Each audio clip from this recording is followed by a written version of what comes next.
Hi guys, welcome back to my channel. Welcome to a new video. In today's video, we're just really quickly going to talk about the movie X.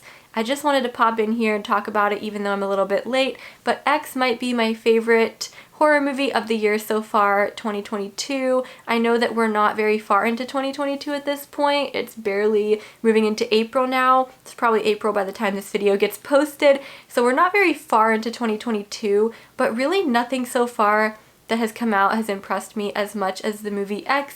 I think that Ty West really did a good job here with creating something original out of a slasher, because slashers are getting a little bit stale in my opinion, and in a world or in an era where so many horrors are based off of already existing franchises or spin-offs, I think having something really original and new and fresh actually succeed is a great thing for the genre. I'm going to keep my review spoiler free, but let me go ahead and read the synopsis. So, a group of actors set out to make an adult film in rural Texas under the noses of their reclusive hosts, but when the elderly couple catches their young guests in the act, the cast find themselves in a desperate fight for their lives.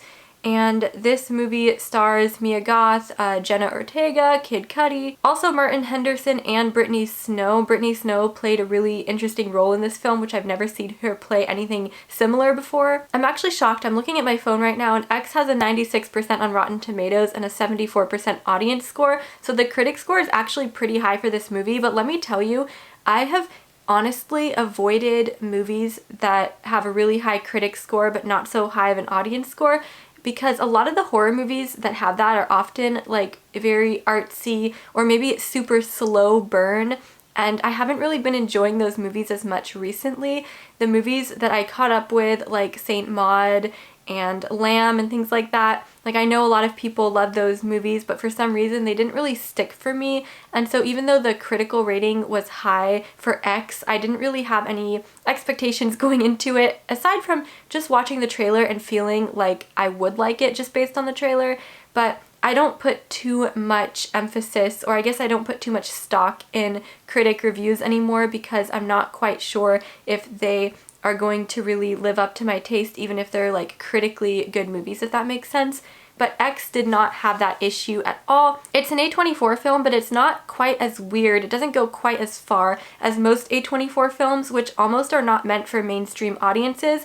And the theater I was watching with, I went with my friend, and we had a pretty full theater.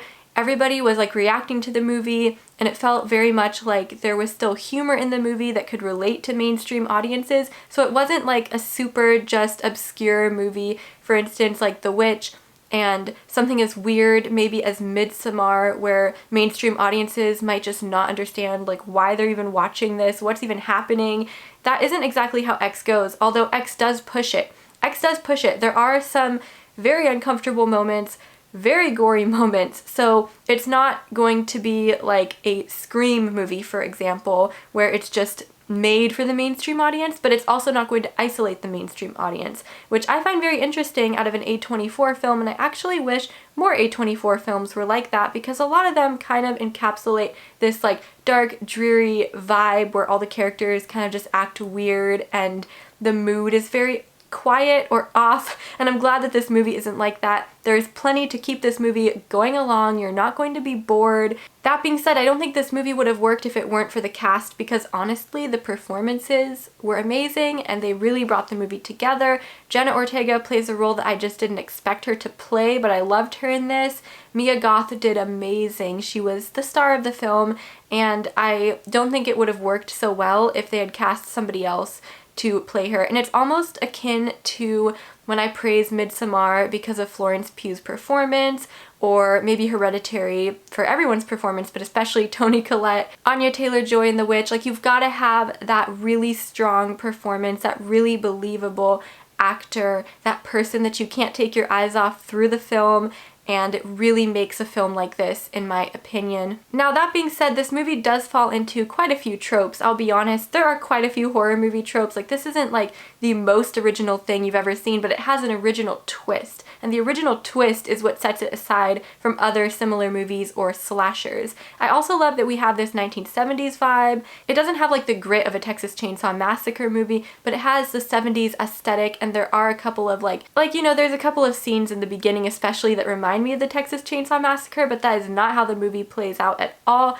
We also get some interesting animal scenes, I will say that. We get a reference to The Shining, which I was not expecting and felt a little bit out of place, but I enjoyed it nonetheless. But this movie has some great story behind everything. It's not just a slasher for the sake of being a slasher. There is a motivation, there are reasons, and I love that about this movie because most movies are slashers just for the sake of being a slasher, and I think it's getting a little bit tiresome at this point. I will offer a couple of warnings though for anybody who wants to go see this who still hasn't yet. I'm sure most of you already have seen it, but if you haven't seen it yet, I will say it's probably not the best movie to go watch with like your parents, other family members, maybe like somebody that you have just started dating, friends that aren't into horror movies or that might be quite conservative. The list goes on, but be careful who you choose to go watch this movie with if you're going to go with somebody else. So all in all, to sum up my review of this movie, and I might do a spoiler review sometime in the future, but I really would like to rewatch it before because I find it hard to go in depth about a movie if I've only seen it once. That being said though, this movie is very fresh, very entertaining. It doesn't fall into the really weird, obscure A24 horror film category where only very certain people are going to enjoy it or it's going to be too slow for most audiences. We have some great actors, of course, and great performances that really move the film along and keep the audience interested. And behind all that, we do have a story. We have a sad story behind everything, which I think is super important, and it's sometimes rare for a film like this to have a meaningful story behind it. So I'm very excited to give this movie a high review. I want to give it like a 4 out of 5 stars maybe. I haven't really wrote out my Letterboxd review for it yet, but I really enjoyed it and I would love to see more fresh original films like this in the future that are not just reliant on like really slow shots like something obscure, artsy, which a lot of A24 horror films are. What did you guys think of the movie X? Did you like it? Have you already seen it? Are you debating going to see it? If you've already seen it and you want to talk about it, make sure to mark any spoilers if you're going to include those in the comments down below, just so that anybody who hasn't seen the movie won't have it ruined for them, because there are quite a few big spoilers in this movie. And I hope that you guys enjoyed this little video. I know it was a bit short. I'm gonna try to post more frequently, but the videos will have to be shorter because of that. And that's okay with me. I think it would be better to post more frequently and have shorter videos anyway than to just keep going like weeks without posting at all on this channel, because I really don't want it to just kind of die. Thanks for watching today's video though, you guys. If you enjoyed it, don't forget to leave a comment, like, and subscribe to the channel if you'd like to see more in the future, or check out some of my previous videos because I have posted quite a few about some other releases of the year and of last year as well. And with that being said, I will see you guys in the next video. Bye!